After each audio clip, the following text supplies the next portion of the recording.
Një vilë madhështore fsheh sekretet e errëta pas fasadës së saj luksoze. Dy motra binjake zbulojnë se lidhjet familjare mund të jenë sa një forcë, aq edhe një kurth i rrezikshëm. E vërteta mbi të kaluarën e familjes mund të kushtojë më shumë nga sa ato e imagjinojnë. Përpara se të dëgjoni këtë rrëfim të jashtëzakonshëm, mos harroni të regjistroheni në kanal për më shumë histori emocionuese.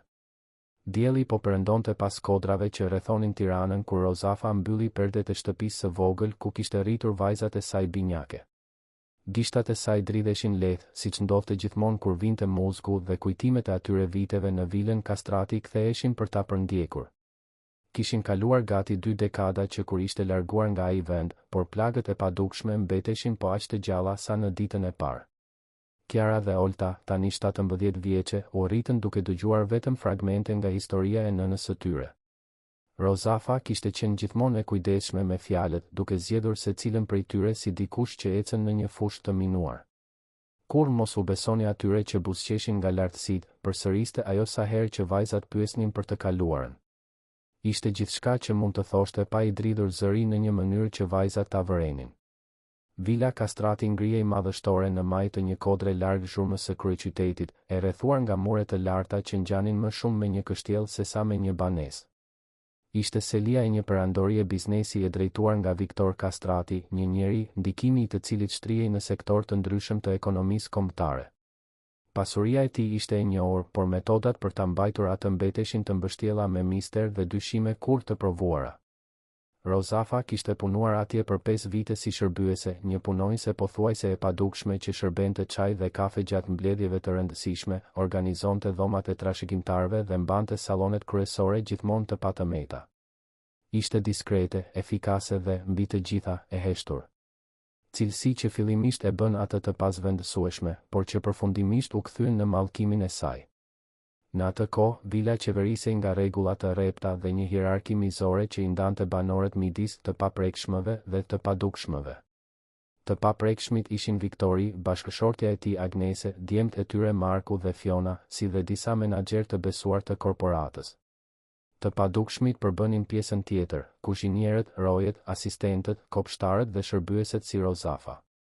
Midis këtyre dy botëve nuk kishte urë të mundshme, vetëm një humner të pakapërcyeshme që askush nuk guxonte ta vënte në dyshim. Rozafa e kishte zbuluar këtë në mënyrën më të keqe të mundshme. Gjatë viteve të saj të punës, ajo kishte qenë dëshmitare e episodeve që e bën të dyshonte nëse ajo familje vërtet meritonte respektin dhe admirimin që merrte nga shoqëria.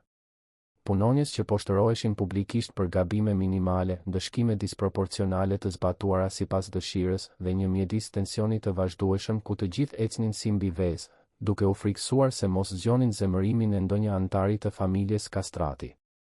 Më e keqja nga të gjithë ishte Fiona, vajza më e vogël e Viktorit. Në të 20-tat e saj, ajo kishte trashëguar jo vetëm bukurinë e nënës, por edhe një temperament shpërthyes dhe një mizori të rafinuar që e ushtronte kryesisht mbi punonjësit. Fiona kishte dhuntin për të poshtëruar njerëzit me një buzëqeshje në buzë, duke e shndërruar çdo qortim në një vepër arti të ligësisë të maskuar si edukat. Rozafa kur nuk e mori vesh saktësisht se çfarë ndodhi natën kur gjithçka ndryshoi. Mbante mend vetëm se kishte gjetur disa dokumente të harruara në bibliotekë gjatë njërës prej raundeve të saj të pastrimit. Dokumente që nuk duhej t'i kishte parë, kontrata që përmendnin praktika të dyshimta, shënime mbi punonjësit që ishin zhvendosur në mënyrë të dyshimshme. Ajo nuk mundi t'i rezistonte kuriozitetit dhe fotografoi disa faqe me celularin e vjetër që mbante në xhepin e uniformës. Të nesërmen u thirr në zyrën e Viktorit. Biseda ishte e shkurtër, e sjellshme në sipërfaqe, por kërcënuese në çdo rresht. Ai e dinte se ajo kishte parë diçka. Rozafa kur nuk e zbuloi se si, por Viktori gjithmonë dinte gjithçka që ndodhte në vilën e tij. Ajo u pushua nga puna po atë ditë me një dëmshpërblim bujar dhe një marrëveshje konfidencialiteti që e ndalonte të komentonte çdo aspekt të punës së saj në vilën Kastrati. Paratë e dëmshpërblimit i lejuan Rozafës të blinte shtëpinë e vogël ku rriti vajzat e saj larg syve vigjilent të familjes Kastrati.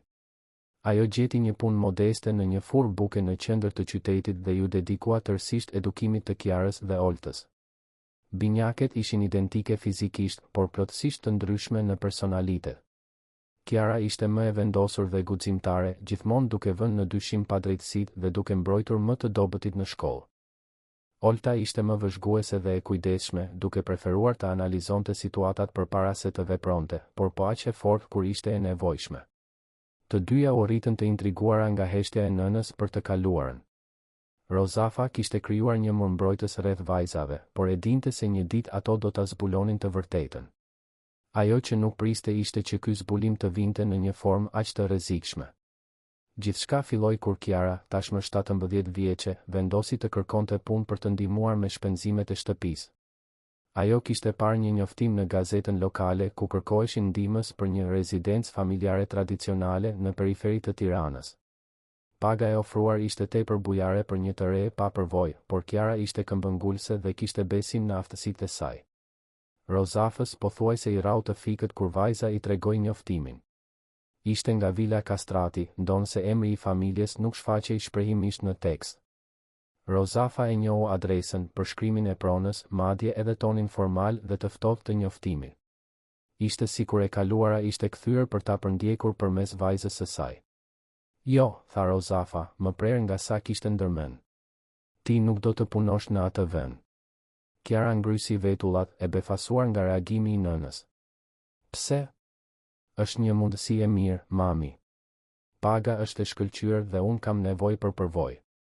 Rozafa mori frymë thellë, duke u përpjekur të gjente fjalë që nuk zbulonin shumë, por që ishin të mjaftueshme për ta zmbrapsur vajzën. Sepse unë e njoh atë familje. Dhe ata nuk janë njerëz të cilët mund të besosh. Por Kiara kishte trashëguar vendosmërinë e nënës dhe sa më shumë që Rozafa përpiqej ta dekurajonte, aq më shumë interesoi ajo. E reja filloi të hulumtonte mbi familjen Kastrati, duke zbuluar ndikimin e tyre në biznese, veprat e tyre të bamirësisë, reputacionin e tyre të patëmet në shoqëri. Në sytë e botës, ata ishin shembullor. Në sytë e Rozafës ishin një kërcënim që ajo kishte kaluar 17 vite duke u përpjekur ta harronte. Diskutimi midis nënës dhe vajzës u zgjat për ditë të tëra, çdo bisedë duke u bërë më intensive se tjetra. Kiara nuk mund ta kuptonte pse Rozafa kundërshtonte aq shumë një mundësi dukshëm perfekte. Çdo argument që ajo paraqiste, paga bujare, përvoja që do të fitonte, shansi për të ndihmuar financiarisht familjen, hidhej poshtë menjëherë nga Rozafa me një vrull që e surprizonte edhe vetë atë. Mami, nuk ka sens, këmbëngulte Kiara gjatë një darke veçanërisht të tensionuar. Ti gjithmonë na ke mësuar të luftojmë për atë që duam, të mos mjaftohemi me më pak se sa meritojmë. Tani, kur shfaqet një mundësi reale, ti do që unë thjesht ta injoroj. Rozafa vështronte pjatën përpara saj, e paaft për të shpjeguar se kundërshtimi i saj vinte nga një vend shumë më i thellë se shqetësimet praktike. Si mund t'u thoshte vajzave se kishte kaluar 17 vite duke parë pas krave, duke u friksuar se një ditë Viktor Kastrati do të vendoste se ajo dinte shumë dhe përfaqësonte një kërcënim? Si mund të pranonte se zgjoi disa net në panik, duke imagjinuar se familja e fuqishme kishte gjetur një mënyrë për të dëmtuar vajzat e saj si hakmarrje për guximin e Rozafës që kishte vënë në dyshim praktikat e tyre? Olta vëzhgonte gjithçka në heshtje, mendja e saj analitike duke procesuar çdo shprehje të fytyrës së nënës, çdo hezitim në zërin e saj. Binjaket kishin gjithmonë një lidhje të veçantë, pothuajse telepatike, dhe Olta e dinte se Kiara ishte e vendosur të zbulonte të vërtetën, edhe nëse kjo do të thoshte të mos i bindej nënës. Por ndryshe nga motra, e cila vepronte me impuls dhe guxim, Olta preferonte të vëzhgonte dhe të analizonte përpara se të merrte vendime. Gjatë njërës prej këtyre diskutimeve, Rozafa më në fund humbi kontrollin që kishte mbajtur për kaq shumë kohë. Ju nuk kuptoni, bërtiti ajo, duke bërë që dy të rejat të heshnin me njëherë. Ajo familje nuk është ajo që duket. Ata shkatërojnë njerëz, thyen familje, rënojnë jetë thjesht sepse munden. Unë kam parë gjëra atje brenda që. Ajo ndaloi papritur, duke kuptuar se kishte thënë shumë. Kiara dhe Olta u pan në sy, një komunikim i heshtur duke kaluar midis tyre. Ishte hera e parë që Rozafa kishte dhënë ndonjë tregues konkret mbi atë që vërtet kishte ndodhur gjatë viteve të saj në Vilën Kastrati. Çfarë gjërash ke parë, mami? Pyeti Olta butësisht. Rozafa u ngrit nga tavolina, duart e saj po dridheshin dukshëm. Gjëra që një nën kurrë nuk duhet t'ua shpjegoj vajzave të saj. Gjëra që ju jeni shumë të reja për t'i kuptuar. Por binjaket nuk ishin më fëmijë të vegjël që pranonin përgjigje evazive. Në moshën 17 vjeçare, ato ishin rritur në një botë ku informacioni ishte në dispozicion me një klikim, ku të rinjtë e moshës së tyre përballeshin tashmë me çështje komplekse mbi drejtësinë sociale, të drejtat e punës dhe përgjegjësinë korporative. Ato e dinin se heshtja e nënës fshite diçka domethënëse. Atë natë, pasi Rozafa shkoi të flinte, motrat u mblodhen në dhomën e vogël që ndanin që kur ishin fëmijë. Ishte aty ku merrnin gjithmonë vendimet më të rëndësishme të jetës së tyre, duke përshpëritur në errësirë që të mos zgjonin nënën. Ajo po fsheh diçka të madhe, tha Kiara, e shtrirë në krevatin e saj dhe duke parë tavanin. Diçka që e tmerron shumë më tepër nga sa duhet ta tmerronte. E di, u përgjigj Olta nga krevati tjetër. Dhe sa më shumë përpiqet të na mbrojë, aq më rrezikshëm bëhet për të gjithë ne. Sekretet kanë një mënyrë për t'u kthyer dhe për të na përndjekur. Mendon se duhet të heq dorë nga puna? Olta qëndroi në heshtje për një moment të gjatë, duke peshuar me kujdes fjalët e saj. Mendoj se duhet të bësh atë që ke bërë gjithmonë, të ndjekësh instinktin tënd. Por nëse vendos të shkosh, unë do të jem këtu për të mbështetur, çfarëdo që të ndodhë. Ishte një premtim që do të ndryshonte rrjedhën e jetës së tyre në mënyra që asnjëra prej tyre nuk mund t'i imagjinonte në atë moment. Natën përpara intervistës që Kiara kishte caktuar fshehurazi, Rozafa më në fund u dorëzua pjesërisht para peshës së heshtjes. U ul me dy vajzat në dhomën e vogël të ndenjes dhe, për herë të parë në 17 vite, foli për Vilën Kastrati. Nuk tregoi gjithçka, disa sekrete ishin shumë të rënda për t'u ndarë, por zbuloi aq sa vajzat të kuptonin pse ajo i friksohej aq shumë atij vendi. Unë punova atje kur ju ishit të vogla, filloi Rozafa, me duart e ndërthurura për të fshehur dridhjen. Ishte një punë e mirë në dukje, por ajo familje ata i trajtojnë njerëzit si objekte. Nuk ka njerëzi atje brenda, vetëm pushtet dhe hierarki. Kur u largova, u betova se ju kur nuk do t'i afroheshit atij vendi. Kiara dëgjoi gjithçka me vëmendje në rritje, por larg nga dekurajimi, zbulimi vetëm sa e forcoi vendosmërinë e saj. Pikërisht për këtë duhet të shkoj, mami. Nëse ata vërtet janë kështu, dikush duhet të bëjë diçka. Kiara, ti nuk kupton, ju lut Rozafa. Ata janë shumë të fuqishëm. Mund të na shkatërrojnë jetën me një telefonat. Nuk ja vlen rreziku. Por ishte tepër vonë. Kiara kishte marrë tashmë vendimin e saj dhe Olta e dinte se asgjë në botë nuk mund t'ia ndryshonte mendjen. Binjaket u pan në sy atë natë dhe Olta kuptoi se motra e saj ishte gati të nisej në një udhëtim të rrezikshëm. Ajo që asnjëra nuk imagjinonte ishte se ky udhëtim do të ndryshonte jetët e tyre përgjithmonë, dhe se sekretet e varrosura në të kaluarën e Rozafës ishin gati të rishfaqeshin në një formë shumë më dramatike nga sa mund ta imagjinonte ndonjëra prej tyre. Mëngjesin tjetër, Kiara doli nga shtëpia me fustanin më të mirë që kishte dhe një vendosmëri të palëkundur. Rozafa e vëzhgoi duke u larguar nga dritarja, me zemrën të shtrënguar dhe me sigurinë se ishte gati të rishikonte maktin më të keq të jetës së saj, tani përmes syve të vajzës së saj. Porta prej hekurit të farkëtuar e Vilës Kastrati u hap ngadalë kur Kiara i ra ziles, duke zbuluar një rrugicë të gjatë me gur që të çonte të ndërtesa madhështore në majë të Kodrës. E reja mori frym thellë, rregulloi rripin e çantës së thjeshtë që mbante dhe eci e vendosur drejt hyrjes kryesore. Çdo hap i saj bënte jehon në heshtjen pothuajse fetare që rrethonte pronën, sikur edhe vetë natyra të respektonte aurën e pushtetit që buronte nga ai vend. Vila ishte edhe më mbresëlënëse nga afër se sa në fotot që Kiara kishte gjetur në kërkimet e saj. 3 kopshte me arkitekturë klasike ngriheshin madhështore, me dritare të larta dhe balkone të zbukuruara që i jepnin ndërtesës pamjen e një pallati evropian. Kopshtet të qethura në mënyrë perfekte shtriheshin në të gjitha anët, të mirëmbajtura nga një ekip kopshtarësh që Kiara Mezi mund t'i dallonte në distancë, duke lëvizur diskretisht midis pemëve si hije të heshtura. Dera kryesore u hap përpara se ajo të mund t'i binte ziles. Një grua rreth të 50-tave, e veshur me një uniform të patëmet dhe me një shprehje serioze, e priti me një lëvizje të kokës. Ti duhet të jesh kandidatja e orës 9. Jam Ana, kryeshërbyesja. Më ndiq. Ana e udhëhoqi Kiarën përmes korridoreve të gjerë të dekoruar me piktura të vjetra dhe mobilje që ngjanin sikur kishin dalë drejt për drejt nga një muze. Heshtja ishte pothuajse shtypse, e thyer vetëm nga zhurma e hapave të tyre mbi 2 shemen prej mermeri të lëmuar. Kiara përpiqej të përpinte çdo detaj, por ndjesia se po vëzhgohej e bënte të mbante shikimin fiks te figura e rrept e Anës përpara saj. U dërguan në një dhomë më të vogël, por megjithatë të dekoruar në mënyrë luksoze, ku Agnese Castrati po priste e ulur pas një tavoline prej mahogani të errët. Matriarkja e familjes ishte një grua elegante, me flokë të thinjur të krejur në mënyrë perfekte dhe rroba që kushtonin më shumë se të ardhurat vjetore të Rozafës. Sytë e saj blu e ekzaminuan Kiarën nga kokat e këmbët me saktësinë e një skaneri, duke vlerësuar çdo detaj të pamjes së saj. Ulu, tha Agnese, zëri i saj i ngarkuar me një autoritet që nuk toleronte pyetje. Emri yt?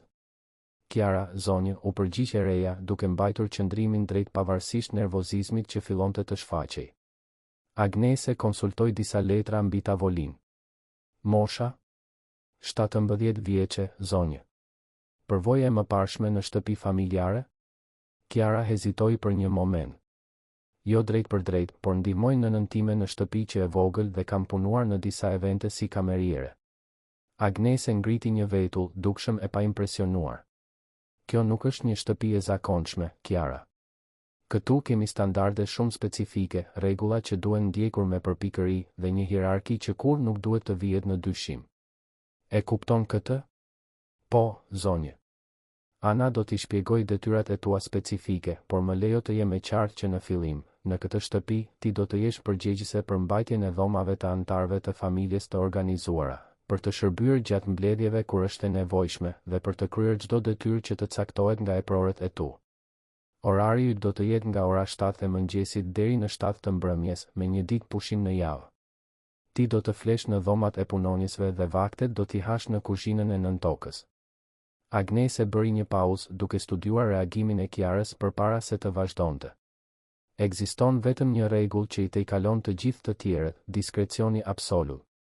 Gjithçka që sheh, dëgjon apo dëshmon në këtë shtëpi, mbetet në këtë shtëpi. Nuk ka përjashtime për këtë rregull. A është e qartë? Kiara pohoi me kokë, ndonse një ndjesi e çuditshme filloi të formohej në fund të stomakut të saj. Kishte diçka në mënyrën se si Agnese fliste për diskrecionin që shkonte përtej pritshmërive normale të privatësisë së një familjeje të pasur. Ana, merre dhe tregoj ambientet, urdhëroi Agnese, duke e larguar Kiarën me një gjest mos përfillës.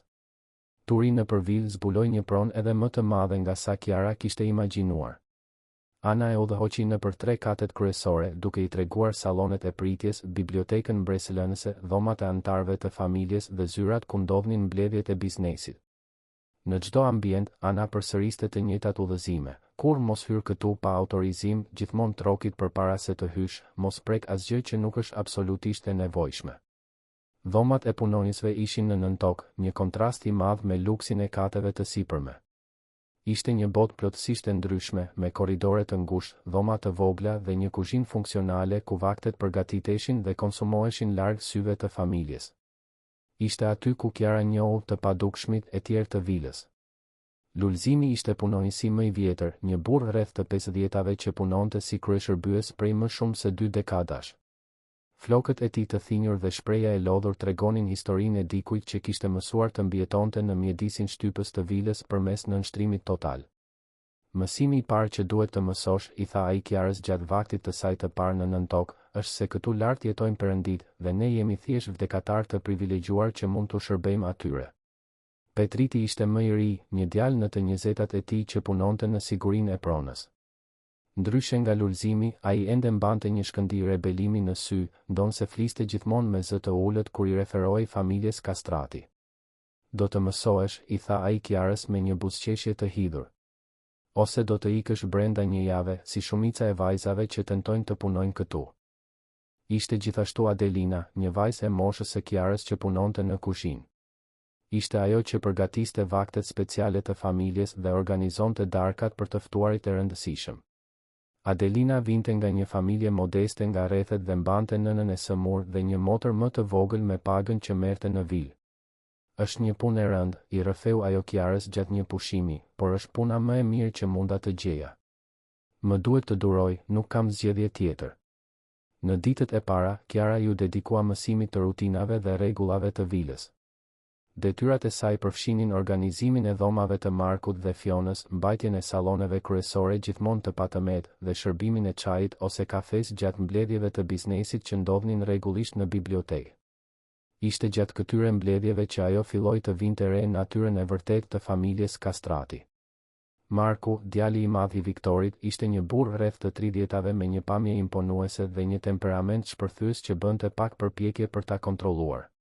Kiara dëshmoi disa raste kur ai bërtiste me punonjësit për gabime minimale, duke i shndërruar problemet e vogla në kriza dramatike. Një pasdite, ai theu një filxham porcelani të shtrenjtë në 2 sheme vetëm për të parë Adelinën të ulej në gjunjë për të pastruar copat, duke buzëqeshur ndërsa vëzhgonte poshtërimin e sëres. Fiona ishte edhe më e keqe. Në moshën 25 vjeçare, ajo kishte përsosur artin e torturimit psikologjik të punonjësve me një mizori të rafinuar që arrinte të ishte më shkatëruese se sa shpërthimet e zemërimit të vëllait. Kiara e vëzhgoi atë duke shndërruar një korrigjim të thjeshtë mbi rregullimin e dhomës së saj në një seancë poshtërimi publik që zgjati gati 1 orë, gjatë së cilës ajo vuri në dyshim inteligjencën, edukimin dhe madje edhe pamjen e punonjëses përgjegjëse. Ajo që më shumë e shqetësonte Kiarën ishte mënyra se si punonjësit e tjerë reagonin ndaj këtyre episodeve. Të gjithë dukej se i pranonin abuzimet si pjesë natyrale të punës, duke ulur kokën dhe duke kërkuar falje edhe kur nuk kishin bërë asnjë gabim. Ishte sikur të ishin kushtëzuar të pranonin çdo trajtim, sado i padrejtë të ishte. Pse nuk bëni asgjë? E pyeti Kiara Lulzimin pasi pa një skenë veçanërisht poshtëruese që përfshinte Fionën dhe një nga shërbyeset më të reja. Lulzimi e shikoi atë me një shprehje që përziente mëshirën dhe paralajmërimin. Të bëjmë çfarë, saktësisht? Ti ankohemi kujt? Viktor Castrati është pronar i gjysmës së kompanive të këtij rajoni. Një telefonat e tij mund të shkatërrojë jetën e kujtdo prej nesh. Mendon se dikush do t'i besoj fjalës së një punonjësi kundër fjalës së një antari të familjes Castrati? Përgjigjja e Lulzimit bëri jehon në mendjen e Kiarës gjatë ditëve në vijim. Ajo filloi të kuptonte pse nëna e saj ishte larguar nga ai vend dhe pse ishte përpjekur aq shumë ta dekurajonte nga kërkimi i punës atje. Vila nuk ishte thjesht një punë, ishte një sistem i mbyllur ku rregullat normale të shoqërisë thjesht nuk zbatoheshin. Por ndryshe nga punonjësit e tjerë, Kiara nuk mundej thjesht ta prante situatën. Çdo padrejtësi që dëshmonte ushqente një flak indinjate që rritej brenda saj.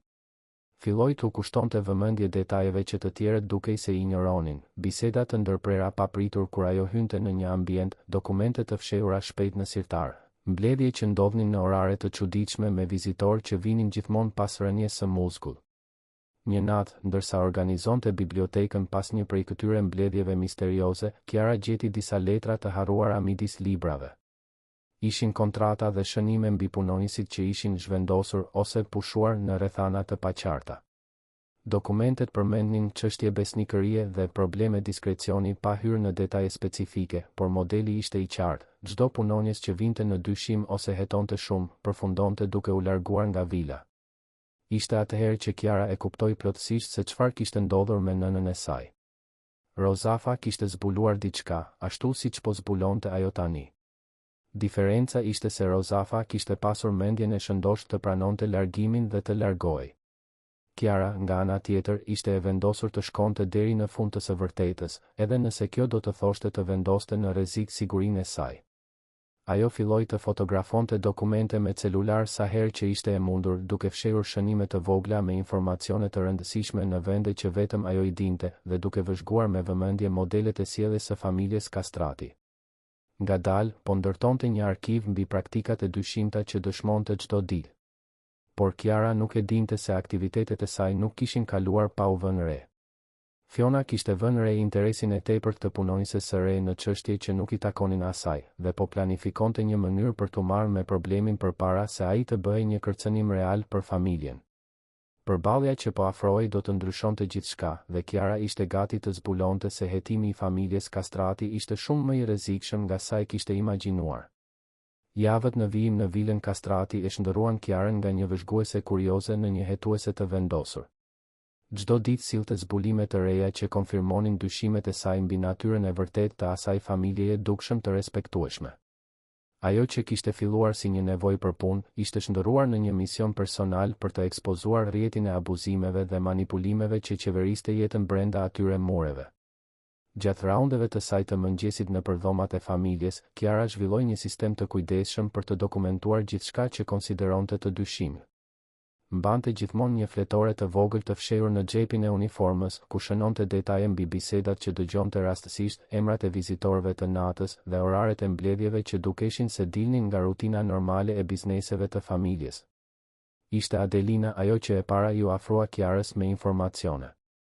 E reja e kuzhinës kishte vënë re interesin e punonjëses së re në çështje që shkonin përtej përgjegjësive të saj bazë, dhe gjatë një pushimi në nëntokë, e tërhoqi Kiarën në një cep të larguar nga të tjerët. Ti po bën pyetje, tha Adelina me zë të ulët, duke parë me nervozizëm përreth. Kjo është e rrezikshme këtu. Kiara studioi fytyrën e vajzës tjetër, duke u përpjekur të vendoste nëse mund t'i besonte asaj. Ti nuk mendon se disa gjëra këtu janë të gabuara?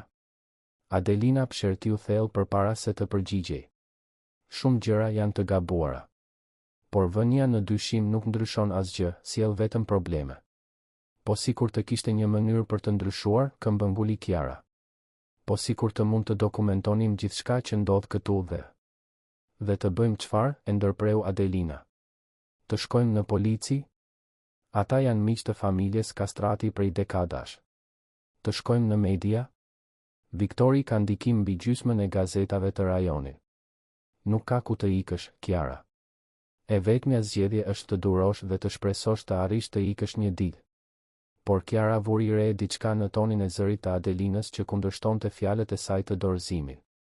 Kishte një shkëndijë në sytë e sëres që sugjeronte se edhe ajo ndëronte për drejtësi, edhe pse e konsideronte atë të pamundur. Po sikur të thosha se kam një plan, pëshpëriti Kiara. Jo për t'u arratisur, por për të bërë që e gjithë bota ta di se çfarë ndodh vërtet këtu. Adelina qëndroi në heshtje për një moment të gjatë, duke studiuar fytyrën e vendosur të Kiarës. Më në fund, pohoi pothuajse pa u vënë re. Për çfarë ke nevojë? Nga ai moment, dy të rejat filluan të punonin së bashku në mënyrë diskrete. Adelina kishte akses në informacione që Kiara kur nuk do të mund t'i merrte vetë, veçanërisht mbi mbledhjet që ndodhnin në kuzhinë gjatë darkave speciale. Ajo filloi të shënonte fragmente bisedash, emra të ftuarisht të rëndësishëm dhe detaje mbi biznese që qartazit e i kalonin kufit e lishmërisë etike. Petriti, punonjësi i sigurisë, ishte i radhës që ju bashkua grupit të vogël. Ai kishte vëzhguar dy të rejat duke shkëmbyer shikime domethënëse gjatë vakteve dhe një natë i ndaloi në korridor. Ju po planifikoni diçka kundër pronarëve, tha ai drejt për drejt, pa dorashka. Mund të ndihmoj. Kiara hezitoi, duke u frikësuar se mos ishte kurth, por Petriti vazhdoi, punoj këtu prej 3 vitesh. Kam parë gjëra që askush nuk duhet t'i shoh. Nëse vërtet keni një shans për ta ekspozuar këtë familje, unë dua të marr pjesë. Petriti zbuloi se kishte akses në regjistrimet e kamerave të sigurisë së vilës, ndonse ato nuk ishin gjithmonë në punë gjatë momenteve më komprometuese. Ata e fikin sistemin gjatë disa mbledhjeve, shpjegoi ai. Sa herë që ndodh kjo, unë e di se diçka shumë serioze po diskutohet. Me ndihmën e Petritit, Kiara zbuloi se ekzistonin kasaforta sekrete të fshehura në bibliotekë, pas disa vëllimeve të vjetra që kur nuk hiqeshin nga raftet. Gjatë një nate kur familja ishte jashtë për një event social, ajo arriti të kishte akses në disa nga këto kasaforta dhe gjeti dokumente që të i kaluan pritshmëritë e saj më të këqija. Kishte kontrata false, regjistra të ndëshkimeve të zbatuara ndaj punonjësve që kishin vënë në dyshim urdhrat, madje edhe korrespondencë me familje të tjera me ndikim duke diskutuar mënyra për të menaxhuar punonjësit problematik. Më shqetësuesi ishte një skedar i detajuar mbi ish punonjësit që ishin zhvendosur për punë në qytete të largëta ose thjesht kishin vendosur të ndryshonin jetë pasi ishin pushuar nga vila. Kiara fotografoi gjithçka që mundi, duke krijuar një arkiv digjital që e mbante të fshehur në një llogari sekrete e maili. Por teksa zbulimet e saj grumbulloheshin, ajo kuptoi se po merrej me diçka shumë më të madhe se sa abuzime të izoluara. Familja Kastrati operonte një sistem të organizuar kontrolli dhe manipulimi që shtrihej përtej kufive të vilës. Ishte gjatë kësaj faze të hetimit intensiv që Kiara bëri gabimin e saj të parë fatal. Në nxitim e sipër për të fotografuar disa dokumente veçanërisht komprometuese, ajo nuk e vuri re se kishte lënë njërin nga kasafortat paksa të hapur pasi mbaroi inspektimin. Mëngjesin tjetër, Fiona e vuri re menjëherë mospërputhjen. Vajza më e vogël e Kastratëve nuk ishte vetëm mizore, ishte gjithashtu jashtëzakonisht inteligjente. ajo filloi ta vëzhgonte Kiarën me vëmendje të shtuar, duke vënë re çdo lëvizje të dyshimt, çdo shikim të shkëmbyer me punonësit e tjerë, çdo moment kur e reja duke i më shumë e interesuar në çështje që nuk kishin të bënin me detyrat e saj. Përballja erdhi në mënyrë të papritur. Kiara po rregullonte dhomën e Fionës kur e reja kastrati hyri papritur, duke mbyllur derën pas saj me një zhurmë që e bëri Kiarën të hovte.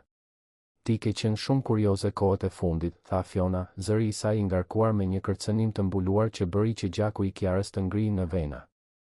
Nuk e kuptoj se çfarë doni të thoni, zonjusha Fiona, u përgjigj Kiara, duke u përpjekur ta mbante zërin të palkundur ndërsa vazhdonte të paloste rrobat në dollap. Fiona u afrua ngadalë, si një grabitqar që rrethon prenë e tij. Sigurisht që e kupton. Ti mendon se unë nuk i vura re? Shikimet, bisedat e përshpëritura, interesin e tepërt te biblioteka, dokumentet që në mënyrë misterioze dalin nga vendi? Kiara ndjeu zemrën t'i rrite fort, por mbajti shprehjen neutrale. Thjesht po bëj punën time, zonjush. Puna jote është të pastrosh, të organizosh dhe të shërbesh, tha Fiona, tani vetëm disa centimetra larg. Nuk është të hetosh, të fotografosh apo të konshirosh me punonësit e tjerë kundër kësaj familjeje. Stomaku i Kiarës u rrotullua. Fiona dinte gjithçka, ose të paktën dinte aq sa për të shkatëruar plotësisht planin e saj. Por në vend që të mohonte, ajo vendosi ta përballonte situatën ball për ball. Dhe nëse po hetoj, tha Kiara, duke u kthyer më në fund për ta parë Fionën drejt për drejt në sy. Dikush duhet ta ekspozoj atë që bëni ju me njerëzit që punojnë këtu. Buzëqeshja që u përhap në fytyrën e Fionës ishte më e tmerrshmja që Kiara kishte parë ndonjëherë. Ishte një buzëqeshje që nuk arrinte të syt, e ftohtë si akulli dhe e ngarkuar me një kënaqësi mizore. Ti nuk e ke idenë se në çfarë po futesh, tha Fiona. Por do ta mësosh. Ajo që ndodhi në minutat në vijim mbeti e mjegullt në kujtesën e Kiarës. Mbante mend vetëm Fionën duke thirrur dik në telefon, zëra që afroheshin në korridor, një ndjesi paniku në rritje ndërsa kuptonte se po rrethehej. Mbante mend që u përpoq të dilte nga dhoma dhe e gjeti derën të bllokuar, Fionën duke qeshur ndërsa ajo përpiqej dëshpërimisht të gjente një rrugë shpëtimi. Gjëja e fundit që Kiara kujtonte qartë ishte një bisedë midis Fionës dhe një zëri mashkullor që e njohu si të Markull. Ata diskutonin opsione për t'u marrë me problemin, duke përmendur metoda që kishin funksionuar me punonjës të tjerë problematik në të kaluarën. Fjalët ishin të zgjedhura me kujdes, por kërcënimi i nënkuptuar ishte i pagabueshëm. Kur Kiara u zgjua, ishte në një dhomë që nuk e kishte parë kurrë më parë, në një zonë të kufizuar të vilës ku punonjësit nuk kishin akses. Koka i dhimbte me një intensitet të fortë dhe ndjehej çuditërisht e shkëputur nga realiteti, sikur po vëzhgonte gjithçka përmes një mjegulle të trash. Një burr me përparse të bardhë ishte pranë krevatit të saj, duke kontrolluar disa pajisje mjekësore që ajo nuk arrinte t'i fokusonte siç duhet. Ajo po zgjohet, dëgjoi atë t'i thoshte dikujt jashtë fushëpamjes së saj. Shkëlqyeshëm, erdhi përgjigjja, një zë që Kiara e njohu vagëllimti si të Agnese Kastratit. Doktor Theodor, jeni i sigurt që ajo nuk do të mbajë mend detaje specifike të asaj që ndodhi?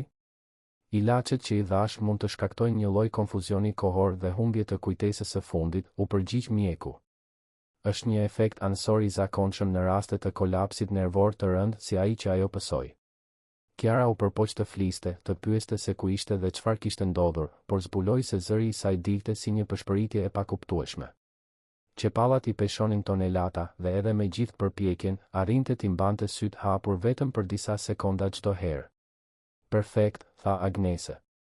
Mbajeni nënqetësues për ditët në vijim.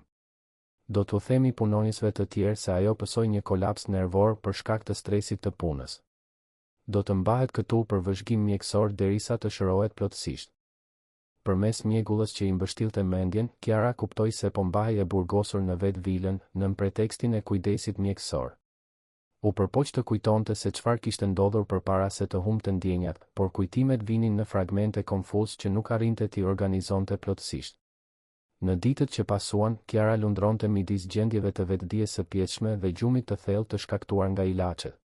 Her pas here, arrinte të dëgjonte biseda jashtë dhomës, gjithmonë midis Agneses dhe mjekut, duke diskutuar trajtimin dhe shërimin e saj. Ajo kuptonte se po mbahej në një gjendje të kontrolluar, e paaftë për të formuar mendime të qarta apo për të komunikuar siç duhet. Ndërkohë, në dhomat e punonjësve, versioni zyrtar ishte se Kiara kishte pësuar një kolaps nervor të papritur dhe po merrte kujdes mjekësor të specializuar brenda vetë vilës, fal bujarisë së familjes Kastrati. Adelina dhe Petriti e dinin se kishte diçka më shumë në këtë histori, por nuk guxonin të pyesnin hapur, duke u frikësuar se mos pësonin të njëjtin fat. Në shtëpi, Rozafa priste me ankth lajme nga vajza. Kiara kishte premtuar të telefononte çdo 3 ditë, por kishin kaluar tashmë një javë pa asnjë kontakt. Shqetësimi i nënës rritej çdo orë, i ushqyer nga kujtimi i dhimbshëm i përvojave të saj në vilën Kastrati. Ishte Olta ajo që e para sugjeroi se diçka nuk shkonte. Kiara kur nuk do të qëndronte kaq gjatë pa dhënë lajme, i tha ajo nënës gjatë një darke veçanërisht të tensionuar. Diçka ka ndodhur. Rozafa përpiqej të binte veten se ishte vetëm paranoja e shkaktuar nga kujtimet e saj të këqija të vilës, por në fund e dinte se Olta kishte të drejtë. Kiara ishte shumë e përgjegjshme për të zhdukur thjesht pa shpjegime.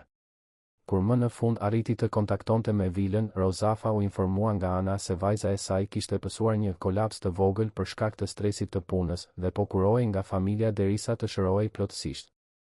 Fjalët ishin qetësuese në sipërfaqe, por toni i zërit të kryeshërbyeses mbante një ftohtësi që bëri që frika më e madhe e Rozafës të konfirmohej. Atë natë, Olta gjeti nënën duke qarë në heshtje në kuzhinë. Pa pasur nevojë për shpjegime, ajo e mori vesh menjëherë se dyshimet e tyre më të këqija ishin vërtetuar. Kiara ishte në rrezik dhe vetëm ajo mund ta shpëtonte. Unë do të shkoj ta marr, tha Olta me një vendosmëri që e surprizoi edhe vetë atë. Rozafa ngriti sytë e skuqur nga lotët. Si? Në të vetmen mënyrë të mundshme, u përgjigj Olta. Do të futem në atë vilë dhe do të zbuloj se çfarë i kanë bërë motrës sime. Dhe këtë herë, ata do të paguajnë për gjithçka. Nata ishte e ftohtë dhe e heshtur kur Olta u pozicionua jashtë portave të vilës Kastrati, duke vëzhguar dritat që pulsonin në dritare si sy vigjilent në errësirë. Kishte kaluar 3 ditë duke planifikuar me përpikëri çdo detaj të infiltrimit të saj, duke studiuar gjithçka që Kiara i kishte treguar mbi rutinën e vilës dhe duke memorizuar çdo aspekt të personalitetit të motrës së saj binjake. Plani ishte i guximshëm në thjeshtësinë e tij, të prezantohej si një punonjëse e re e interesuar për vendin që teorikisht kishte mbetur bosh nga leja mjekësore e Kiarës. Si binjake identike, ngjashmëria fizike do të ishte perfekte. Diferenca qëndronte në detajet e holla të personalitetit që vetëm dikush shumë vëzhgues mund t'i dallonte, dhe Olta kishte kaluar vite duke vëzhguar dhe imituar gjestet e motrës së saj. Mëngjesin tjetër, e veshur me të njëjtin lloj rrobash të thjeshta që Kiara kishte veshur në intervistën e saj të parë, Olta i ra Ziles së vilës me zemrën që i rrite fort, por me shprehjen e kontrolluar me kujdes. Ana hapi derën me të njëjtën shprehje serioze si gjithmonë, por këtë herë kishte diçka ndryshe në sytë e saj kur pa Oltën. Ti, filloi Ana, dukshëm e konfuzuar. Ti nuk je. Jam Olta, tha ajo shpejt, duke përdorur tonin e zërit paksa më të butë që e dallonte nga Kiara. Dëgjova se mund të keni nevojë për një punonjëse të re dhe do të dëshiroja të kandidoja. Ana qëndroi në heshtje për një moment të gjatë, duke studiuar fytyrën e Oltës me një intensitet që e bëri të frikësohej se mos plani i saj zbulohej përpara se të fillonte. Por pastaj kryeshërbyesja pohoi ngadalë dhe e ftoi të hynte. Ngjashmëria është e jashtëzakonshme, murmuri Ana ndërsa e udhëhiqte Oltën nëpër korridoret e njohur që ajo i dinte vetëm përmes përshkrimeve të Kiarës. A keni ndonjë lidhje me punonjësen që punonte këtu kohët e fundit? Jo që unë ta di, gënjeu Olta. Ndonjëherë njerëzit ngjajnë rastësisht. Agnese Kastrati e priti Oltën në të njëjtën dhomë ku kishte intervistuar Kiarën javë më parë. Reagimi i matriarkes ishte edhe më intensiv se ai i Anës. Ajo u ngrit në këmbë pa pritur kur Olta hyri, me sytë e hapur sikur të kishte parë një fantazmë. Kjo është e pamundur, përshpëriti Agnese. Ti je identike me. Po, shumë njerëz ma kanë thënë këtë, e ndërpreu Olta, duke mbajtur tonin rastësor. Thonë se kam një sozi që ka punuar këtu. Rastësitë gjenetike ndodhin, apo jo? Agnese u mblodh shpejt, por Olta vuri re se gruaja mbetej qartazi e shqetësuar nga ngjashmëria. Si e ke emrin? Olta. Dhe pse je interesuar të punosh këtu? Kam dëgjuar se është një familje e respektuar që i trajton mirë punonjësit e saj, tha Olta, duke zgjedhur me kujdes çdo fjalë. Kam nevojë për punë dhe stabilitet. Intervista ndoqi një skenar të ngjashëm me atë që Kiara kishte përshkruar, por Olta vuri re se Agnese ishte shumë më e kujdesshme këtë herë. Kishte pyetje shtesë mbi familjen e saj, të kaluarën e saj dhe veçanërisht mbi çdo lidhje të mundshme me rajonin ku ndodhej vila. Shumë mirë, tha Agnese më në fund. Mund të fillosh nesër. Ana do t'i shpjegoj detyrat e tua dhe do të tregoj se ku do të akomodohesh. Kur Agnese i largoi të dyja, Olta vuri re se matriarkja menjëherë mori telefonin, qartazi për t'i raportuar rastësinë e çuditshme dikujt. Ajo u përpoq të dëgjonte bisedën, por Ana e tërhoqi larg përpara se të mund të kapte ndonjë informacion të dobishëm. Turi nëpër dhomat e punonjësve ishte një përvojë surreale për Oltën. Çdo korridor, çdo dhomë, çdo detaj korrespondonte saktësisht me përshkrimet që Kiara kishte bërë, por t'i shihej personalisht i bënte gjithçka më reale dhe më të frikshme. Kur Ana e la vetëm në dhomën e vogël që do të ishte e saj gjatë qëndrimit në vilë, Olta më në fund i lejoi lotët e ankthit që kishte mbajtur gjithë ditën të rridhnin nëpër fytyrë. Gjatë vaktit të saj të parë në nën tokë, Olta njohu punonjësit që Kiara i kishte përshkruar me detaje. Lulëzimi e shikonte me një shprehje konfuzioni të thellë, qartazi i shqetësuar nga ngjashmëria me punonjësen e mëparshme.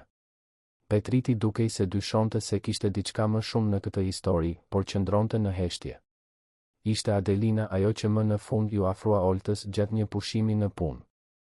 Duhet të më thuash se kush je vërtet, përshpëriti ajo, duke e tërhequr Oltën në një cep të izoluar të kuzhinës. Olta hezitoi për një moment, por kuptoi se nuk kishte zgjedhje tjetër veç se t'i besonte dikujt. Jam motra binjake e Kiarës. Erdha ta marr. Lirimi që u përhap në fytyrën e Adelinës ishte i menjëhershëm dhe prekës. E dija se kishte diçka që nuk shkonte me historinë e tyre mbi kolapsin nervor, tha ajo. Kiara ishte mirë kur e pash për herë të fundit. Ajo po hetonte gjëra, po mblidhte prova. Prova për çfarë saktësisht? Adelina shikoi përreth me nervozizëm përpara se të përgjigjej. Për gjithçka. Abuzimet, poshtërimet, dokumentet e dyshimta, mbledhjet e çuditshme. Ajo kishte gjetur prova se ata e bëjnë këtë në mënyrë sistematike me punonjësit që vënë shumë pyetje. Ku është ajo tani? Diku në krahun e kufizuar të katit të tretë, tha Adelina. Vetëm familja dhe mjeku i tyre kanë akses. Thonë se ajo po shërohet, por askush nuk mund ta vizitojë. Olta ndjeu një përzierje lirimi dhe zemërimi. Lirim sepse e dinte që Kiara ishte gjallë, zemërim sepse konfirmoi se ajo po mbahej kundër dëshirës së saj. Mund të më ndihmosh të arrit tek ajo? Është shumë e rrezikshme, paralajmëroi Adelina. Nëse na kapin, do të përfundojmë si ajo ose më keq. Nuk mund të largohem nga këtu pa motrën time, tha Olta me një vendosmëri që e impresionoi edhe vetë atë. Me ose pa ndihmë, do ta gjej. Adelina studioi fytyrën e Oltës për një moment të gjatë përpara se të pohonte. Edhe Petriti do të dojë të ndihmoj. Ati i pëlqente Kiara dhe e dinte që ajo po përpiqej të bënte diçka të rëndësishme. Në ditët që pasuan, Olta ju dedikua të mësonte jo vetëm rutinën e vilës, por edhe të vazhdonte punën e hetimit që Kiara kishte filluar. Me ndihmën e Adelinës dhe Petritit, ajo zbuloi se ku motra kishte fshehur shënimet e saj dhe arriti të kishte akses në fotografitë që Kiara kishte bërë dokumenteve komprometuese. Ajo që pa e la të shokuar. Evidencat e mbledhura nga Kiara zbulonin një model sistematik abuzimi dhe manipulimi që shtrihej prej vitesh. Kishte regjistra të paktën një duzinë punonjësish që ishin zhvendosur ose pushuar pasi kishin vënë në dyshim praktikat e familjes, gjithmonë duke ndjekur të njëjtin skenar. Fillimisht izoloheshin shoqërisht nga punonjësit e tjerë, pastaj pësonin ndonjë lloj incidenti që justifikonte masa disiplinore dhe në fund zhdukeshin nga vila me shpjegime të paqarta mbi ndryshime personale ose probleme shëndetësore. Motra jote ishte shumë afër ekspozimit të gjithë kësaj, shpjegoi Petriti gjatë një bisede të përshpëritur në kopsht, larg veshëve të mundshëm kureshtar. Ajo kishte planifikuar të përdorte ballin vjetor të fondacionit si skenë për të zbuluar publikisht provat. Ballin vjetor, pyeti Olta. Është një event tradicional që ndodh këtu në vilë çdo vit, tha Adelina. Vin politikan, biznesmen, gazetar, njerëz të rëndësishëm nga i gjithë rajoni. Do të ishte vendi perfekt për të ekspozuar kastratët, sepse ata nuk do të mundnin thjesht ta mbyllnin skandalin me kaq shumë njerëz të rëndësishëm prezent. Olta ndjeu një shkëndijë shpresë të ndizej në gjoksin e saj. Kur është balli i radhës? Pas 2 javësh, u përgjigj Petriti. Kiara po numëronte ditët. Atëherë do të përfundojmë atë që ajo filloi, tha Olta. Por fillimisht duhet të arri tek ajo. Duhet të di që është mirë dhe duhet që ajo ta di se nuk e kam braktisur. Mundësia erdhi 3 ditë më vonë, kur Fiona doli për një angazhim social dhe Marku udhëtoi për punë, duke e lënë vilën me vigjilencë të reduktuar. Petriti arriti të merrte çelsat e krahut të kufizuar dhe Adelina organizoi një shpërqendrim në kuzhinë që e mbajti anën të zënë aq kohë sa Olta të ngjitej në katin e tretë. Dhoma ku Kiara po mbahej ishte në fund të një korridori të heshtur, larg çdo lëvizjeje normale të shtëpisë. Kur Olta hapi derën me kujdes, gjeti motrën e saj binjake të shtrirë në një krevat spitalor të improvizuar, të lidhur me disa pajisje mjekësore dhe me një shprehje boshe në sy që e bëri të njihte menjëherë se Kiara po mbahej nënqetësues. Kiara, pëshpëriti Olta, duke u afruar te krevati dhe duke mbajtur dorën e ftohtë të motrës së saj. Jam unë, Olta. Erdha të marr. Për një moment, Kiara u duk se nuk e njohu. Por ngadalë, përmes mjegullës së ilaçeve, sytë e saj filluan të fokusoheshin në fytyrën e Oltës.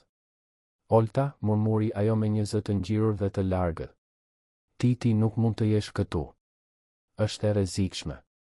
E di që është e rrezikshme, tha Olta, duke luftuar me lotët që kërcënonin të binin. Por nuk do të lija këtu vetëm. Gjeta shënimet e tua, fotot, gjithçka. Do të përfundoj atë që ti fillove. Kiara u përpoq të ulej, por qetësuesit i bënin lëvizjet e saj të ngadalta dhe të pakoordinuara. Ata din gjithçka, Olta. Din që unë po hetoja. Prandaj më mbajnë këtu, më mbajnë të konfuzuar që të mos mund t'i tregoj askujt. Por ti nuk je vetëm tani, tha Olta, duke shtrënguar dorën e motrës me më shumë forcë.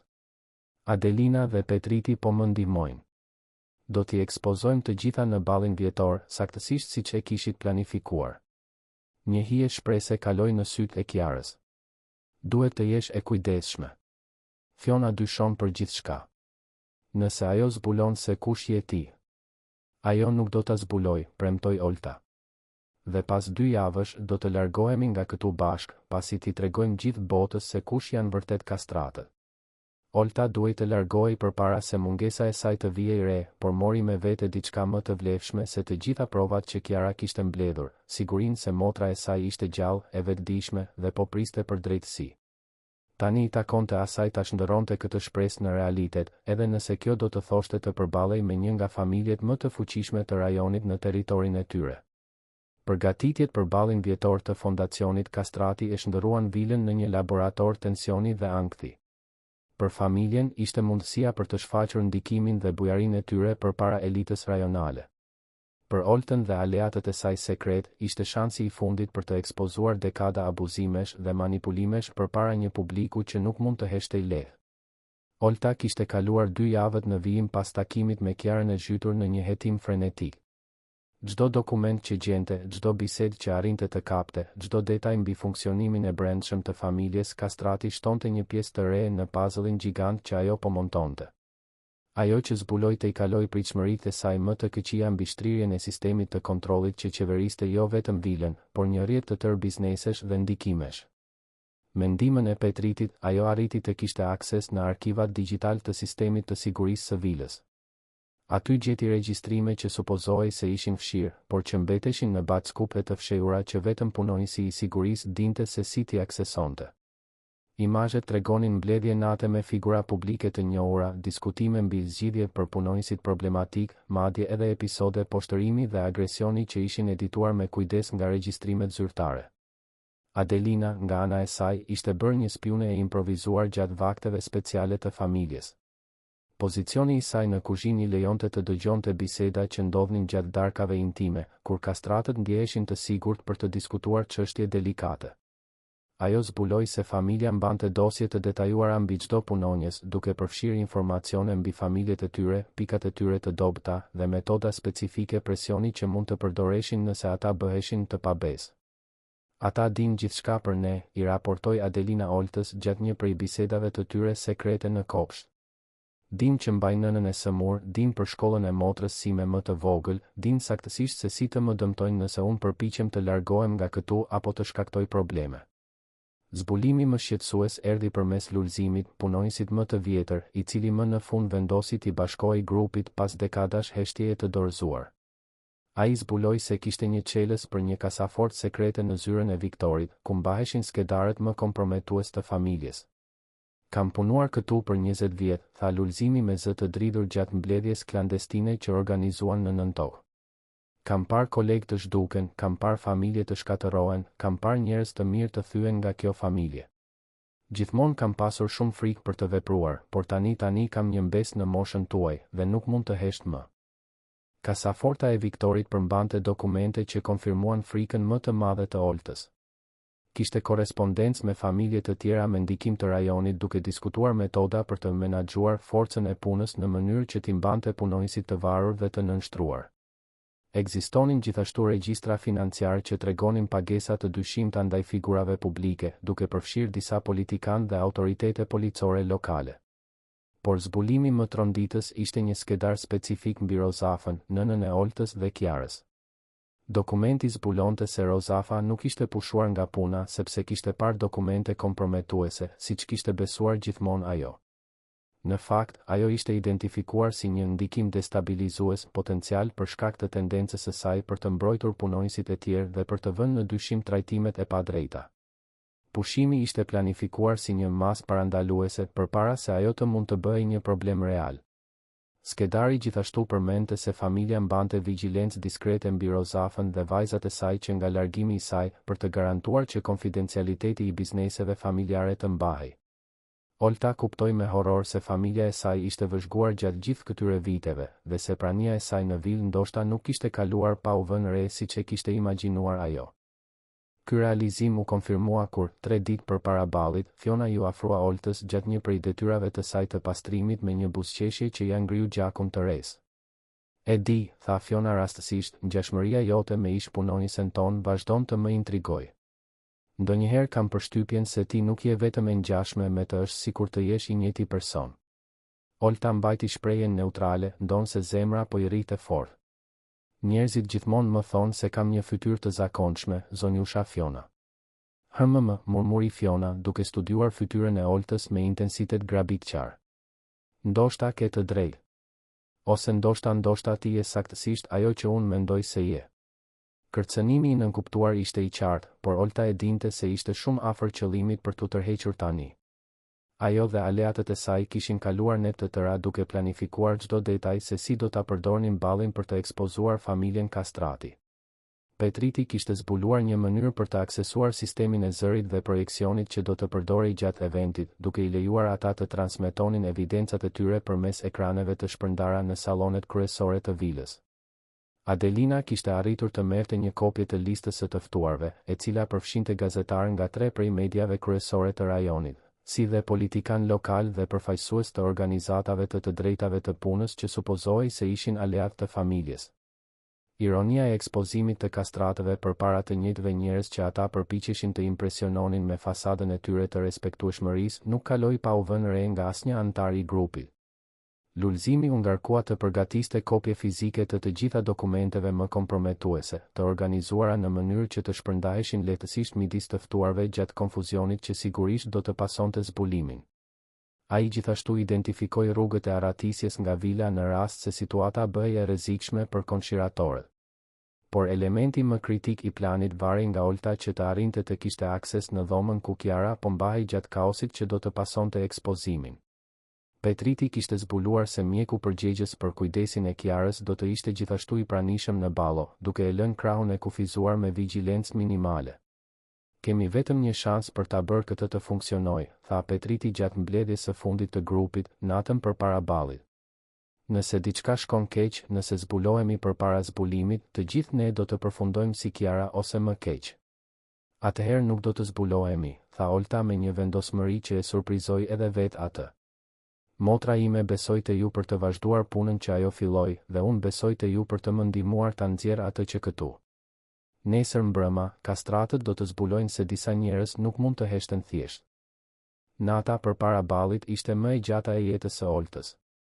Ajo qëndroi zgjuar duke rishikuar çdo detaj të planit, duke verifikuar dhe riverifikuar evidencat që kishin mbledhur dhe duke u përgatitur mentalisht për përballjen që e dinte se do të vinte.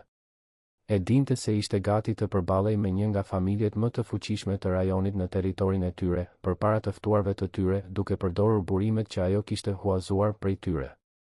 Më e rëndësishmja, e dinte se po e bënte këtë jo vetëm për Kiarën, por për të gjithë punonjësit që ishin abuzuar, poshtëruar dhe heshtur gjatë viteve.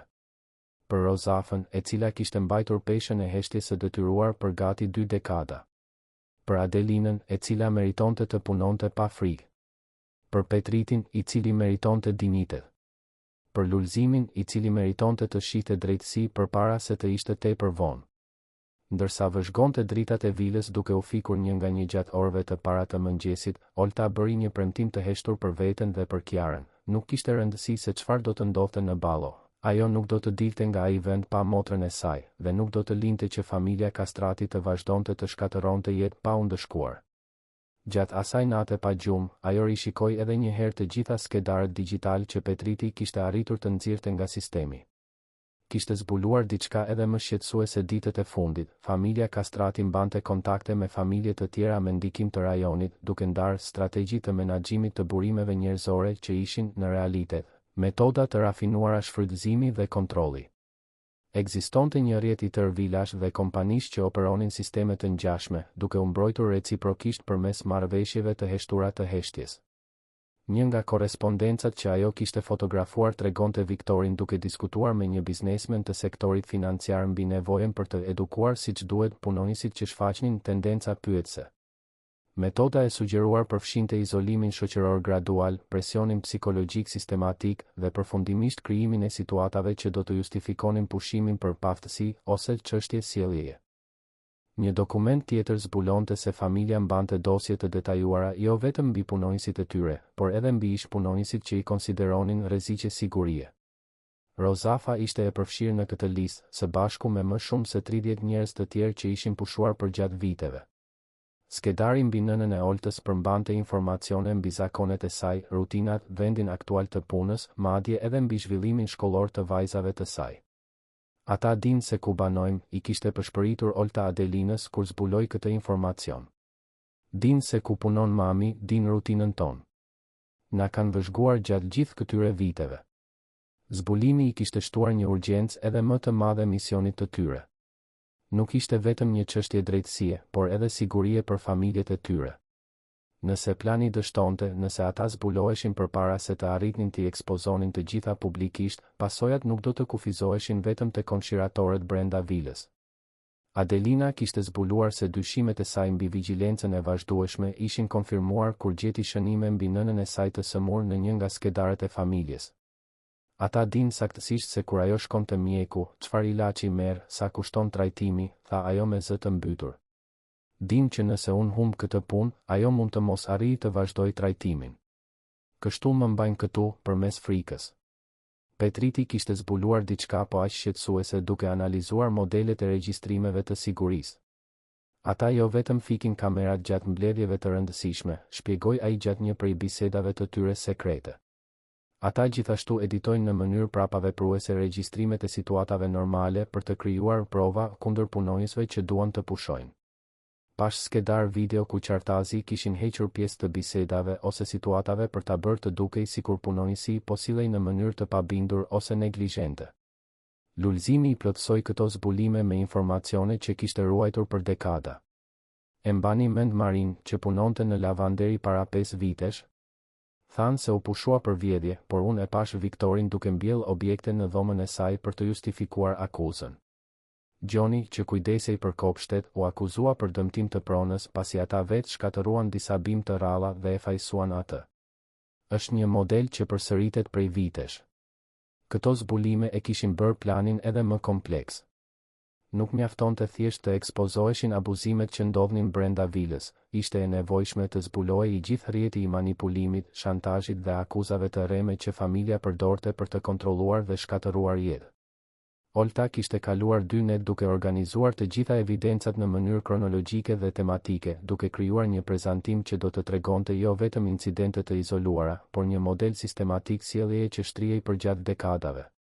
Ajo donte që të ftuarit e ballit të kuptonin se nuk po shihnin thjesht disa momente të këqija të një familjeje të pasur, por një sistem të organizuar shtypjeje. 48 orët e fundit përpara ballit ishin më intensive. Petriti arriti të kishte akses në serveret kryesor të vilës dhe zbuloi se familja mbante backup të gjitha regjistrimeve që zyrtarisht ishin fshirë. Ata ruajnë gjithçka, shpjegoi ai me eksitim të përmbajtur.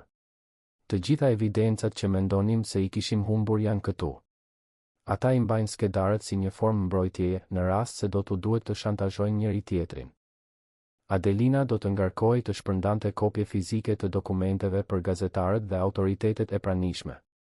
Lulzimi do të monitoronte rrugët e arratisjes dhe do të përpiqej të arrinte në dhomën e backupit nëse ishte e nevojshme. Olta do të kishte detyrën më të rrezikshme, gjatë kaosit që do të pasonte zbulimin, ajo duhej të arrinte te Kiara dhe ta nxirrte nga vila përpara se familja të kuptonte se identitetet e tyre ishin zbuluar. Po sikur të na ndajnë gjatë konfuzionit, pyeti Adelina gjatë mbledhjes së fundit të grupit. Atëherë secili bën pjesën e tij dhe takohemi në pikën e takimit që kombinuam, u përgjigj Olta. Prioriteti është të garantojmë që evidencat të arrijnë te publiku. Gjithçka tjetër është dytësore. Por në fund, Olta e dinte se nuk do ta linte vilën pa Kiarën, pavarësisht rreziqeve. Motra e saj kishte rrezikuar gjithçka për të nisur këtë hetim, dhe tani I takonte asaj të përfundonte punën dhe të garantonte që të dyja të dilnin që andej të gjalla dhe të lira. Agimi I ditës së ballit vjetor të fondacionit Kastrati solli me vete një energji frenetike që pushtoi gjithë vilën. Luleshitësit erdhen me aranzhime që kushtonin më shumë se paga mujore e shumicës së punonjësve. Dekoruesit I shndërruan sallonet në skena të denja për filma epoke. Muzikantët e orkestrës simfonike lokale testuan pajisjet në skenën e improvizuar në sallonin kryesor. Kamerier dhe roje sigurie shtesë vinin në valë të vazhdueshme, duke e shndërruar pronën në një fole aktiviteti. Viktori mbikëqyrte personalisht çdo detaj, siç bënte gjithmonë gjatë eventeve të rëndësishme. Olta e vëzhgoi atë gjatë mëngjesit, duke vënë re se si ai I trajtonte furnitorët e jashtëm me mirësjellje profesionale, por u drejtohej punonjësve të brendshëm të vilës me një ftohtësi automatike që zbulonte se si I shihte vërtet ata.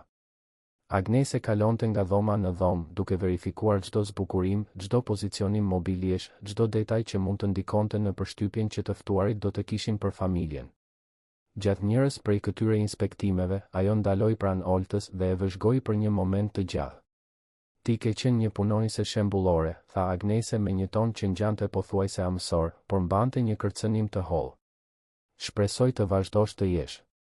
Olta pohoi me respekt, por kuptoi se matriarkja ende ushqente dyshime mbi identitetin e saj të vërtetë. Ishte një garë kundër kohës, ato duhej të ekzekutonin planin përpara se dyshimet të shndërroheshin në veprim të drejtpërdrejtë. Marku dhe Fiona e kaluan ditën duke koordinuar aspekte specifike të eventit, të dy duke shfaqur arrogancën natyrale që Olta kishte mësuar ta përbuste. Gjatë pasdites, ajo dëshmoi Fionën duke qortuar dhunshëm një nga punonjëset e përkohshme të punësuara për eventin, thjesht sepse gruaja kishte pyetur se ku duhej të poziciononte disa aranzhime lulesh. Ju nuk arrini të mendoni me kokën tuaj, bërtiti Fiona, zëri I saj duke bërë jehon në sallon. Mendoni se jam këtu për të zgjidhur probleme bazë që çdo njeri me gjysmë truri do të arrinte t'i zgjidhte vetë? Punonjësja e përkohshme, një grua rreth të 50-tave që qartazi kishte nevojë për paratë shtesë që puna ofronte, kërkoi falje vazhdimisht ndërsa lotët e poshtërimit rridhnin nëpër fytyrën e saj. Olta e vëzhgonte skenën me grushte të shtrënguar, duke kujtuar të gjitha arsyet pse ajo që ata ishin gati të bënin ishte jo vetëm e justifikuar, por e domosdoshme. Gjatë pasdites, ndërsa përgatitjet finale po përfundonin, Olta arriti të kishte një bisedë të fundit të shpejtë me secilin nga aleatët e saj. Petriti konfirmoi se të gjitha sistemet ishin gati. Adelina verifikoi se kishte kopje të mjaftueshme të dokumenteve më të rëndësishme. Lulzimi memorizoi rrugët për të dhoma e backupit dhe pikat e arratisjes alternative. Pas kësaj nate, jetët tona nuk do të jenë kurrë më të njëjtat, tha Olta gjatë takimit të fundit të grupit. Por edhe jetët e të gjithë njerëzve që u abuzuan nga kjo familje do të ndryshojnë për mirë. I avlejti çdo rrezik që morëm. Ndërsa dielli perëndonte dhe të ftuarit e parë fillonin të mbërrinin, Olta bëri një vizitë të fundit mendore te Kiara. Pas pak orësh, motra e saj më në fund do të ishte e lirë dhe së bashku me të gjithë punonjësit që kishin jetuar për vite në peshën e heshtjes së detyruar.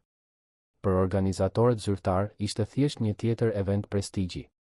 Për Oltën dhe aleatët e saj, ishte dita kur vite padrejtësie më në fund do të ekspozoheshin në dritë të diellit dhe kur pushteti që duke i pamposhtur do të zbulonte se disa njerëz kur nuk mund të heshten vërtet. Dhe këtë herë do të ishte e pamundur të fshihej e vërteta.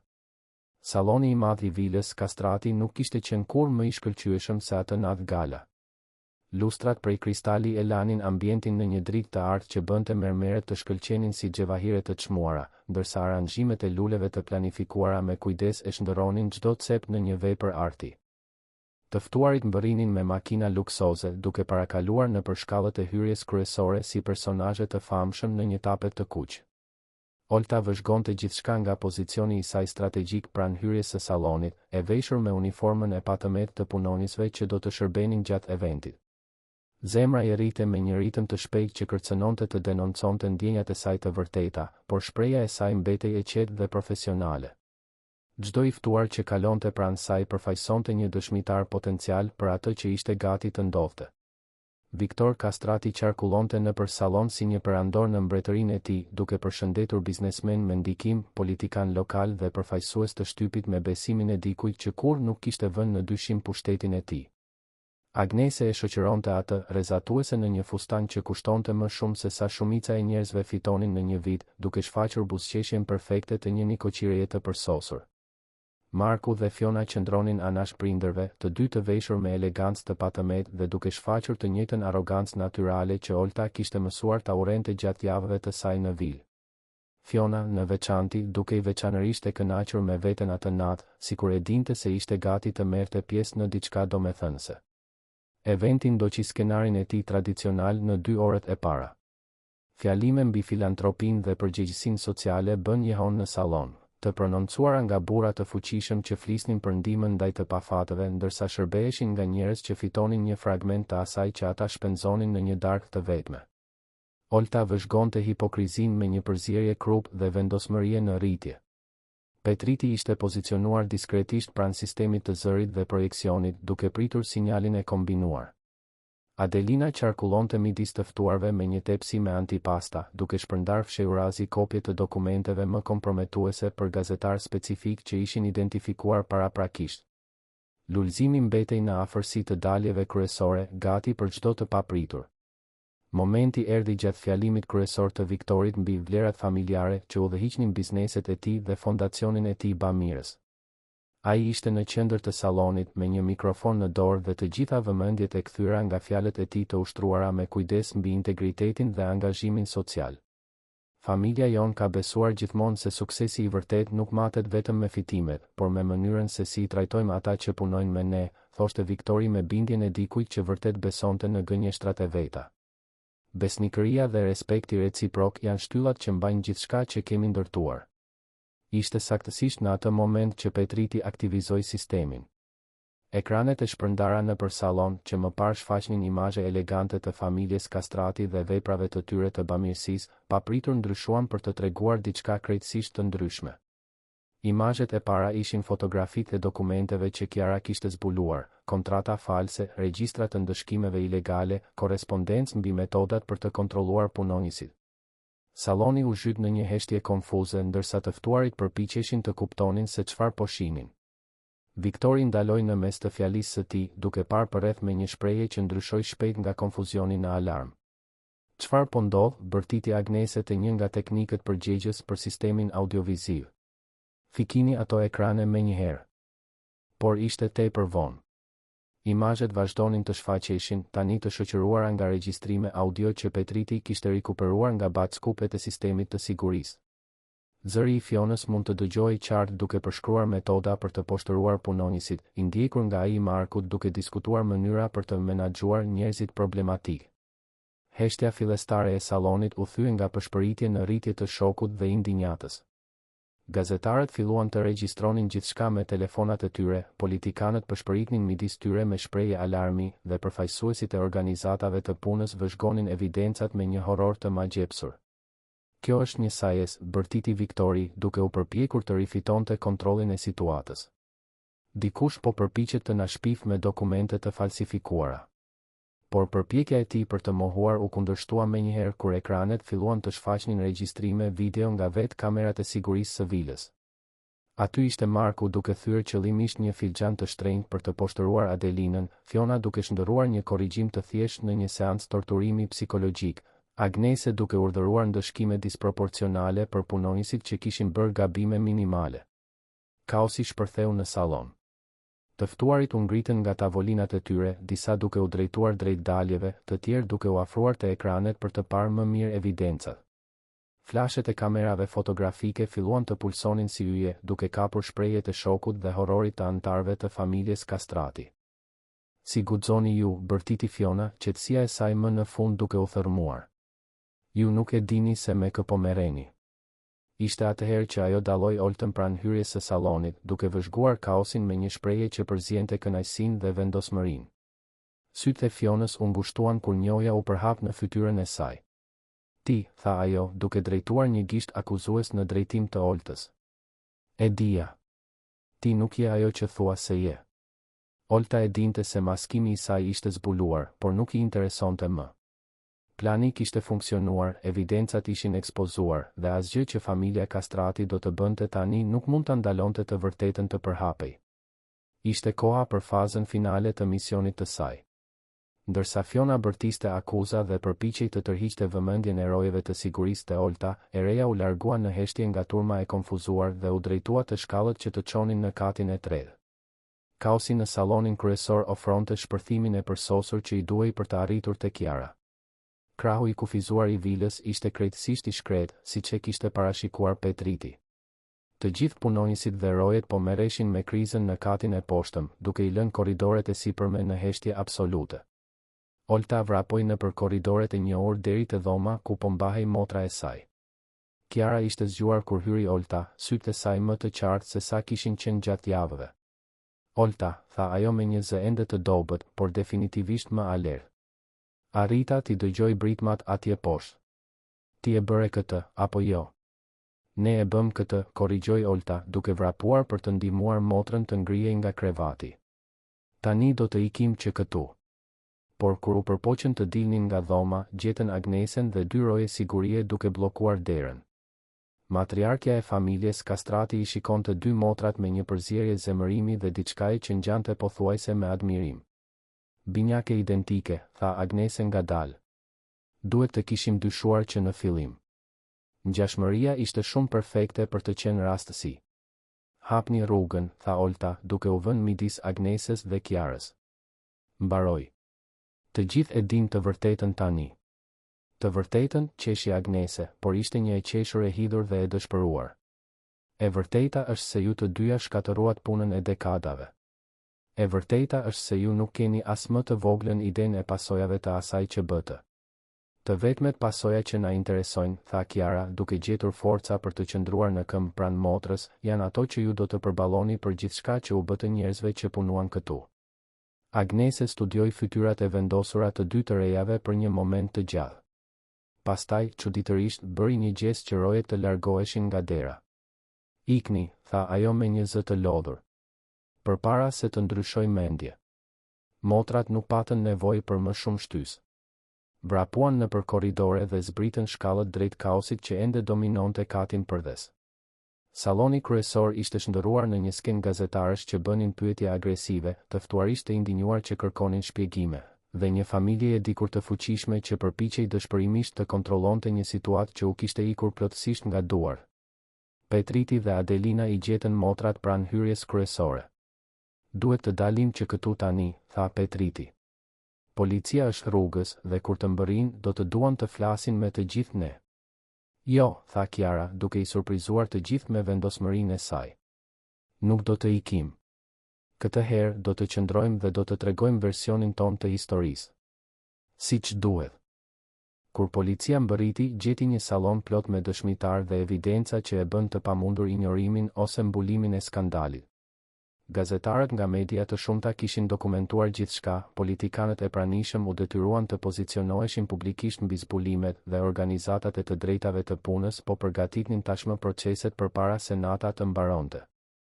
Në javët që pasuan, perandoria e kastratëve u shemb me një shpejtësi mbresëlënëse. Viktori u largua nga kompanitë e tij, Agnese u përball me akuza për bashkëpunim në krime punësimi, dhe Marku e Fiona zbuluan se ndikimi i tyre shoqëror ishte avulluar brenda natës. Vila u konfiskua si pjesë e hetimeve ligjore që pasuan. Kiara u shërua plotësisht nga efektet e qetësuesve të zgjatur, ndonse u deshën javë që kujtesa dhe përqendrimi i saj të ktheheshin në normalitet. Gjatë shërimit të saj, ajo dhe Olta punuan me autoritetet dhe organizatat e të drejtave të njerëzit për të dokumentuar zyrtarisht të gjitha abuzimet që kishin dëshmuar dhe mbledhur si prova. Adelina, Petriti dhe Lulzimi u bën dëshmitar kyç në proceset që pasuan, dekadat e tyre të heshtjes më në fund u thyen nga guximi që motrat kishin treguar. Ish punonjës të tjerë të Vilës filluan të shfaqeshin, duke zbuluar modele abuzimi që shtriheshin prej vitesh. Rozafa, kur më në fund mori vesh gjithçka që vajzat e saj kishin kaluar, fillimisht mbeti e tmerruar nga rreziqet që kishin marrë. Por teksa e vërteta mbi përvojën e saj në Vil doli në dritë përmes hetimeve, ajo kuptoi se vajzat e saj kishin bërë atë që ajo nuk kishte arritur të bënte 2 dekada më parë, tash ndërronin heshtjen në drejtësi. 6 muaj pas ballit vjetor që ndryshoi gjithçka, Kiara dhe Olta u takuan përpara ish Vilës Kastrati, tani plotësisht e rinovuar dhe me një tabelë të re në hyrje ku shkruhej: Qendra e pritjes dhe kapacitimit për viktimat e abuzimit institucional, Fondacioni Rozafa dhe Vajzat.